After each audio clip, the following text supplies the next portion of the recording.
സഹൃദയ super star Suresh ഗോപിയുടെ ഇളയ പുത്രൻ. വരും ദിനങ്ങളിൽ അച്ഛനെ പോലെ വളർന്ന് പടുമരമാകാൻ പ്രാപ്തിയുള്ളവൻ. സർവശ്രീ മാധവ് സുരേഷിന്റെ ഏത് പടം വരുന്നത്? കുമ്മാട്ടിക്കളി. അതാണ് നമ്മൾ ഇന്ന് വറക്കാനെടുത്തിരിക്കുന്നത്. പടം ആരംഭിക്കുന്നത് ആലപ്പുഴ ബീച്ചിന്റെ ഏതാനും മുക്കും മൂലയും കാണിച്ചാണ്. ഇതിലാകെ 7 കഥാപാത്രങ്ങളെ ഉള്ളൂ. ഒരു 2 ലൊക്കേഷനും 3 ക്യാമറയും ഒരു ഡയറക്ടറും ഒരു പ്രൊഡ്യൂസറും പിന്നെ ചായ കൊണ്ടുകൊടുക്കാനും ലൈറ്റ് ഉണ്ടാക്കാനും പാട്ടുണ്ടാക്കാനും മിക്സ് ചെയ്യാനും ഒക്കെ ആയിട്ട് കുറച്ച് പേര് കൂടി. അത്രയേ ഉള്ളൂ ഈ സിനിമയിൽ ആൾക്കാരെല്ലാം കൂടി. അമ്മണ ചെറുക്കന്റെ കണ്ണൂരെ അഭിനയിക്കുന്നുണ്ട്. ആർക്ക് സീനാണ് മോനെ. ലാലേട്ടോ നിങ്ങളുടെ വിരള അഭിനയത്തിന് ഒരു എതിരാളിയാണ് ചെക്കൻ. പടത്തിന്റെ ആരംഭം തന്നെ ഇവൻ തേപ്പാണ്. ലെന ഇവന്മാരെല്ലാരും എടുത്തു വളർത്തിയതാണ്. അനാഥരായ പിള്ളേർ സുപ്രഭാതത്തിൽ ലെനയുടെ വീട്ടിൽ ചെന്ന് കയറും. അവിടെ നിന്ന് അങ്ങോട്ട് അവരാണ് ഇവർക്ക് അമ്മ. എന്നിട്ട് വളർന്ന് പോത്തുപോലെയായിട്ട് ഒരു പണിയെടുക്കാതെ വായി നോക്കി നടന്ന് ഇവന്മാർ കൊച്ചു പിള്ളേരെ കൂടി അന്താരാഷ്ട്ര ഫുട്ബോൾ കളിക്കാനെന്ന് പറഞ്ഞ് 500 രൂപ അവരെന്ന് കടവും വാങ്ങിച്ച് കള്ളവും പറഞ്ഞു പോയി ഇവന്മാരെ കൂടെ പോയി കളിച്ച് തോക്കും. യവന്മാരെ മൊണ്ണത്തരം ചെയ്ത് അവിടെ ചായക്കട നടത്തണ ഈ മുതുമൊണ്ണ എന്തിനാണ് ഇവന്മാരെ കൂടെ വന്നത്? എന്നിട്ട് അവന്മാരെന്ന് കിടക്കിന് അടിയും കൊണ്ടിട്ട് കോമഡിക്ക് വേണ്ടി അവിടെ കിടന്ന് ഉച്ചയും കുത്തി ചാടണ്. പക്ഷെ 6 മണിക്ക് കുടുംബത്തിൽ കയറില്ലെങ്കിൽ ലെനാമ അറിയും. അവസാനമായിട്ട് ഈ 6 മണിക്കഥ ഞാൻ സലാറിലാണ് കണ്ടത്. പാപങ്ങളെല്ലാം നമ്മൾ അവിടെ കഴുകി ഒരു കുളത്തിൽ ഒഴുക്കി കളഞ്ഞു. നീ എന്താടാ പള്ളിയിൽ കുർബാന പറയണ? സിനിമയിൽ ഡയലോഗ് പറയാൻ പറഞ്ഞപ്പോ സോപ്പ് വായിലിട്ട് ചവച്ചോണ്ട് നിന്നേക്കണ്. സുരേഷ് ഏട്ടൻ തൃശ്ശൂർ എടുത്തപ്പോ ഇവനും കൂടെ കൊണ്ടുപോകൂടായിരുന്ന? അല്ല പിന്നെ മര്യാദക്ക് ഒരു ബീഡി പോലും അവന് വലിക്കാറുണ്ട്. ഇങ്ങനെയുള്ള അവനെ സിനിമയിൽ ഒരു ക്രഷ്. പിന്നെ ആ നടപ്പുണ്ട പ്ലാസ്റ്റിക് കവറിൽ പെരുമ്പാമ്പിനല്ലേ പിടിച്ചിട്ടുണ്ട് വരുന്നത്. അമ്മച്ചി ലേന മീമ്പിക്കാൻ പറഞ്ഞു വിട്ട വരവാണത്. അതോ അവന്റെ ക്രഷിന്റെ വീടാണ്ട് മാത്രമാണ് അവിടെ പോയത്. ക്രഷിന്റെ വീട്ടിൽ വലിഞ്ഞേറി ചെന്നിട്ട് അവിടെ ഒരു ഡയലോഗ് ഉണ്ട്. എങ്ങനെ കെട്ടി ചേച്ചി ഈ ജോഷ്യാനെ? സമ്മതിക്കണം കേട്ടോ നിങ്ങളെ. അവനെ അവിടെ മീമിക്കാൻ വന്നിട്ട് അവിടെ ഭർത്താവിനെ തന്നെ കുറ്റം പറയണു. വന്താ വിറ്റാ പൊക്കോണം. കട്ടൻ കുടിക്കുമ്പോ എന്തിനടാ മുട്ടനെടുക്കടാ അവിടുന്ന് പോലത്തെ എക്സ്പ്രഷൻ. ഇതാണ് എന്റെ ക്രഷ്. നല്ല ഫ്രഷ് നായിക ഇവിടെ എവിടെയും കണ്ടിട്ടില്ല. അല്ല ഇതിലെ കഥാപാത്രങ്ങളെല്ലാം ഒട്ടുമിക്കതും ഫ്രഷ് ആണ്. എല്ലാരും പുതുമുഖങ്ങളായതുകൊണ്ട് മാത്രം തന്നെ ഈ പടത്തെ പറ്റി എനിക്ക് നല്ലതൊന്നും പറയാനില്ല. എന്തായാലും അത്ര നമ്പരും വന്നതല്ലേ. ഇവന് മാത്രം അങ്ങോട്ട് ഭ്രമമുള്ള ഇവന്റെ ഓൺ സൈഡ് ലവ് കാമുകി ഇവനോട് ഒരു പുസ്തകം വാങ്ങിച്ചോണ്ട് വരാൻ പറയും. കാമുകി പറഞ്ഞ കഞ്ചാവാണെങ്കിലും കാജാ പീടിയാണെങ്കിലും അവൻ പോയി വാങ്ങിക്കും. ഈ വണ്ടി ഇത് ഇവിടെ പാല് കറക്കാൻ പറഞ്ഞ അണ്ണാച്ചിയുടെ വണ്ടിയാണല്ല. ഈ ഇമ്മാതിരി വണ്ടിയൊക്കെ ഇപ്പോഴും ഉണ്ടാടേ. ചിലപ്പോ ഏതെങ്കിലും ഇതുപോലത്തെ തുരുത്തുപോലത്തെ സ്ഥലങ്ങളിലൊക്കെ കാണുമായിരിക്കില്ലേ, എനിക്ക് അറിഞ്ഞൂടാ. ഇവനാണെങ്കിൽ തള്ളു രാജാവ്. ഉച്ച വെയിലത്ത് വേച്ചു പോയി ആ ബുക്കും വാങ്ങിച്ചോണ്ടെന്ന് അവക്ക് കൊടുത്തിട്ട് ഇവൻ കൂട്ടുകാരടുത്ത് പോയിരുന്ന് തള്ളും. നിശ്ചയമായും പോയിത്തു പാപ്പാക്ക ബേട്ടാ ഹേ. അവളുടെ ദേഹം എന്റെ ദേഹത്ത് കാണിക്കത്. എടാ സ്വന്തം കാമുകിയെ കൊണ്ട് സ്കൂട്ടിയിൽ കറങ്ങാൻ പോയ കഥ കൊതിച്ചതും തൊളുമ്പിയതും ഇടിച്ചതും ഒക്കെ എന്തിനാ കൂട്ടുകാരടുത്ത് വന്നിരുന്ന് തള്ളടാ. ഇതിന്റെ സ്ക്രിപ്റ്റ് എഴുതിയതും ഡയലോഗ് എഴുതിയതും 8 കാലി കെട്ടി അടിക്കണം അവനെ. പാതിരാത്രി ഒറ്റ കിടന്ന് ഏതെങ്കിലും വേദപുസ്തകവും വാങ്ങിച്ചു വന്നിട്ട് രാവിലെ ആകുമ്പോൾ അതിലെ നായകനും നായികയും ഇവരാണെന്നങ്ങ് ആലോചിച്ച് ഓരോ കഥ ഇവരടുത്തങ്ങ് അടിക്കും. സത്യം പറഞ്ഞാൽ എനിക്ക് ഈ സീൻ കണ്ടപ്പോ അങ്ങനെയൊക്കെയാണ് തോന്നിയേട്ടാ. നിങ്ങൾ ഈ കാണുന്ന സീനെല്ലാം അവൻ അവന്റെ കൂട്ടുകാരെടുത്ത് എക്സ്പ്ലെയിൻ ചെയ്യുന്നതാണ്. ഇനി നിങ്ങൾ ഈ കാണുന്ന 2 പേരാണ് ഈ സിനിമയിലെ മെയിൻ വില്ലന്മാർ. അവരെ നമുക്ക് മുന്നോട്ട് പരിചയപ്പെടാം. പിന്നെ ഉണ്ടല്ലോ വളരെ ബ്രില്യന്റ് ആയി ഈ സിനിമയിൽ ഒരു ആൽബം സോങ് കുത്തി കയറ്റിയിട്ടുണ്ട്. 90കളിൽ മറന്ന എന്റെ കൽബാണ് ഫാത്തിമയും മനസ്സിന്റെയും മണിയറയിലെ പെണ്ണും പോലെ ഒരു വ്യത്യസ്ത ആൽബം സോങ് കൂടി ഇതിനിടയിൽ ഇവിടെ കുത്തി കയറ്റിയിട്ടുണ്ട്. ഉച്ചപ്രാന്തുള്ള ഒരു പയ്യനും നട്ടപ്രാന്തുള്ള ഒരു പെണ്ണും. അല്ലാതെ ആരെങ്കിലും ഈ മരുഭൂമിയുടെ നടുക്ക് ഒന്ന് പാണ്ടി കളിക്കും.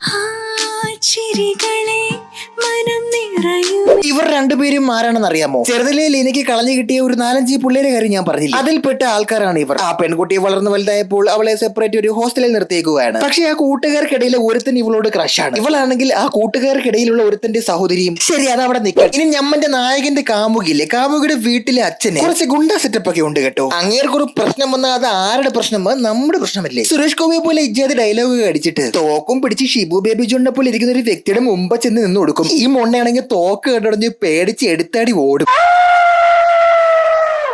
പക്ഷെ ഇതേ കാര്യം എന്റെ കൂട്ടുകാരുടെ അളിയും പോയി തള്ളി മറിക്കും. ഈടാ കണ്ണടച്ച് വീടുകൊണ്ട കാറ്റിന് പോലും കൊള്ളിടാതെ.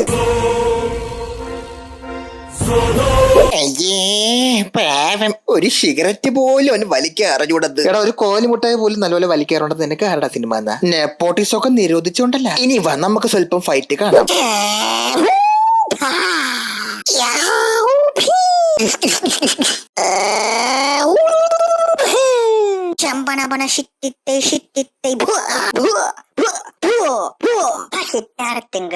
ഇത്രയും തള്ളിയതൊന്നും പോറഞ്ഞിട്ട് അവൻ വീണ്ടും ഒരു തള്ളും കൂടി അങ്ങ് തള്ളും. അവനും അവന്റെ കാമുകിയായിട്ട് ഒരു വള്ളത്തിരുന്ന് കിസ് അടിച്ചത്. എന്നാ പോട്ട് ആ കിസ് അടിക്കുന്ന ഷോട്ട് കുറച്ച് ക്ലോസപ്പിലെങ്കിലും കാണിച്ചിരുന്നെങ്കിൽ വല്ല ഉപയോഗം ഉണ്ടായിരുന്നു. ഇതൊരുമാതിരി കല്യാണത്തിന് സേവ് ദ ഡേറ്റ് ഡ്രോൺ വെച്ച് ഷൂട്ട് ചെയ്യണ പോലെ ആയിപ്പോയി. അത് കഴിഞ്ഞു ഒരു പാട്ട്.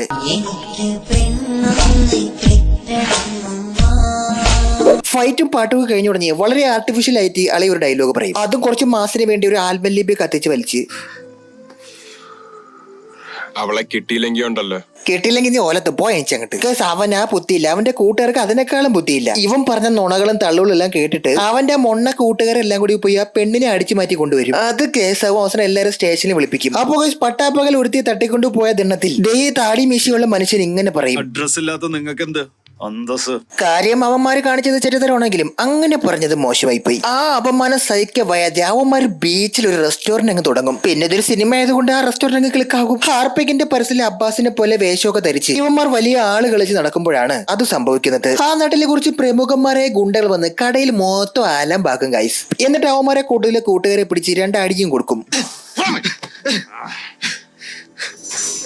പക്ഷെ ഈ കൂട്ടത്തിൽ ഒരുത്തനെ തൊട്ട് കഴിഞ്ഞാൽ അവന്മാർ സൈക്കിളല്ലോ. പിറ്റേ ദിവസം ഒരു ഹാർബറിൽ പോയി അവന്മാർ അവനെ കണ്ട് കയ്യങ്കളിയാകും. അതിനിടയിൽ മാധവന് ജെന്നി വന്ന് ഓടലി മൊത്തം അങ്ങ് ടൈറ്റായി പോകും. അവസാനം ഒരു ജാതിയിൽ അവന്മാരെ വലച്ചാതി ഇവനെ വലിച്ചഴിച്ചാണ് കൊണ്ടുപോകണം. കണ്ട അമ്മക്ക് കണ്ട കൈയൊക്കെ കടിച്ചു പിടിച്ച് വെച്ചിട്ട് ജെന്നി വന്നേണ്. അല്ലാതെ പിന്നെ ഞാൻ എന്ത് പറയാനാണ്, ദേഷ്യം വരാൻ പറഞ്ഞപ്പോഴത്തേക്ക് ജെന്നി വന്ന പോലെ അഭിനയിക്കണവനൊക്കെ പിന്നെ ഞാൻ എന്ത് പറയണം. സത്യം പറയാലോ, ഇവിടെ ഒരുപാട് പേര് കഴിവുള്ളവന്മാരുണ്ട്. നെപ്പോക്കിടുന്നുള്ള പ്രിവിലേജ് അല്ലാതെ ഇവനൊക്കെ സിനിമയിൽ ഏതെങ്കിലും തമ്പുരാമാരെ എടുക്കോ? സത്യമായിട്ട് ഞാൻ ഒരു പടം എടുത്ത് ആ സെറ്റിൽ ചോറ് കൊണ്ടുകൊടുക്കാൻ പോലും ഇവന് വിളിക്കൂല. Bro, seriously, you must learn. You have the skill and time. Go learn and come back better. ശരി, ഇനി കാര്യത്തിലേക്ക് വരാം. ആ വിഷയത്തിന് ശേഷം നമ്മുടെ ലെന ആ വിഷയം നടന്നതിന്റെ വീട്ടിലേക്ക് പിള്ളേരെ വിളിച്ചുകൊണ്ട് ചെല്ലും. അപ്പൊ അവിടെയാണ് നമ്മൾ നേരത്തെ ഹാർബറിൽ കണ്ട ആ വില്ലന്റെ വരവ്. ശരിക്കും ഇത് ഈ വില്ലന്റെ വീടാണ്. അവന്റെ ശിങ്കിടികളാണ് മറ്റവന്മാർ. കാര്യങ്ങളൊക്കെ അറിഞ്ഞ വില്ലൻ പറയും, ഒരു കാര്യം ചെയ്യും, ലെന മാഡം ഇവിടെ ഇരിക്കും. ഇവന്മാരെല്ലാം കൂടി അവന്മാരെ റെസ്റ്റോറന്റിൽ പോയി അതൊക്കെ ഒന്ന് തല്ലി പൊളിച്ച് അവന്മാർക്ക് രണ്ടടിയും കൊടുത്തിട്ട് തിരിച്ചു വരുമ്പോൾ നമുക്ക് ഈ പ്രശ്നം അങ്ങ് സോൾവ് ആക്കാം. അങ്ങനെ അവിടെ ഒരു സംഘർഷം നടക്കുകയാണ് ഗൈസ്.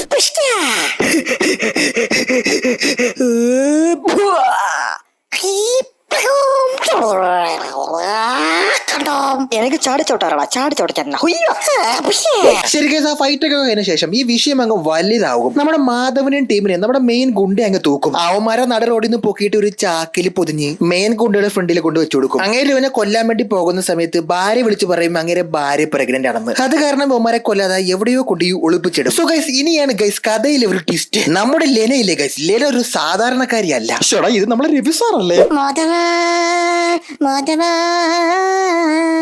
മേജർ രവി SP ആണ്. ഈ സുജാത എന്ന് പറയുന്ന വ്യക്തി, അതായത് ലെനയുടെ ഒറിജിനൽ നെയിം ഈ സിനിമയിൽ സുജാത എന്നാണ്. ഇവരൊരു വമ്പം വിപ്ലവകാരിയായ കമ്മ്യൂണിസ്റ്റുകാരിയായിരുന്നു. അതായത് ഇവരുടെ ഫ്ലാഷ് ബാക്ക് കഥയിൽ അടിച്ചമർത്തപ്പെട്ട തൊഴിലാളികളായ പാവപ്പെട്ടവരുടെ വോയിസ് ആയിരുന്നു ഇവർ. അന്നത്തെ ഇവരുടെ വിപ്ലവ മൈൻഡിൽ ഇവർ രണ്ട് വൃത്തികെട്ട പോലീസുകാരെ ഷൂട്ട് ചെയ്ത് കൊല്ലുന്നുണ്ട്. ആ കേസിൽ പിടിക്കപ്പെട്ട് ഇവർക്കെതിരെ ജഡ്ജി പോലും വിധി പറയാതെ സ്വന്തമായി രാജിവെച്ച അത്രയും വലിയ സിംഗപ്പുലിയെ അതിനപ്പുറത്തേക്ക് എന്തെങ്കിലും ഉണ്ടെങ്കിൽ അതായിരുന്നു ഇവർ. അന്നത്തെ കൊടിയ പീഡനങ്ങൾക്കും ക്രൂരതകൾക്കും ഇരയായിട്ട് പോലും തളരാത്ത വിപ്ലവ മനസ്സുമായി ഇന്ന് ഈ ചേക്കിൽ വന്ന് താമസിക്കുകയാണ് ഇവർ. പിന്നെ കേസ് കണ്ട് ഈ സീൻ അമ്മച്ചാണ് കേസ്. എനിക്ക് ഈ സിനിമയിൽ ഈ സീനിന്റെ ആവശ്യം എന്താണെന്നും ഈ സീൻ എന്തിനാണ് ഈ സിനിമയിൽ കൊണ്ടുവന്നതെന്നും എനിക്ക് എത്ര ആലോചിച്ചിട്ടും മനസ്സിലായില്ല. ഒരു അനാവശ്യമായ സീനായി പോയത്. ആ വണ്ടിയിലിരിക്കുന്ന കൊച്ചിന് എന്ത് വയ്യേ. സോ ഗൈസ്, എന്തായാലും ഞാൻ കൂടുതലൊന്നും പറയുന്നില്ല. അവരെ രക്ഷിക്കും, അവരവിടെ നിന്ന് വരുത്തും, അല്ലെങ്കിൽ അങ്ങ് എടുക്കും. ഈ തൃശ്ശൂർ ഞാൻ അങ്ങ് എടുക്കുവാ, അല്ല എടുത്തു. പിന്നെന്ത്, പടം അവസാനിപ്പിക്കണ്ടേ? വില്ലനും നായകനും കൂടെ ഒരു ഹാർബെല്ലാം ഒത്തുകൂടി ക്ലൈമാക്സ് അങ്ങ് ഒപ്പിക്കും. ഇതാണ് ഈ പടത്തിലെ അവസാന ഭാഗം. ഈ ഫൈറ്റോട് കൂടി ഈ പടം ഇവിടെ അവസാനിക്കുകയാണ് കേട്ടോ.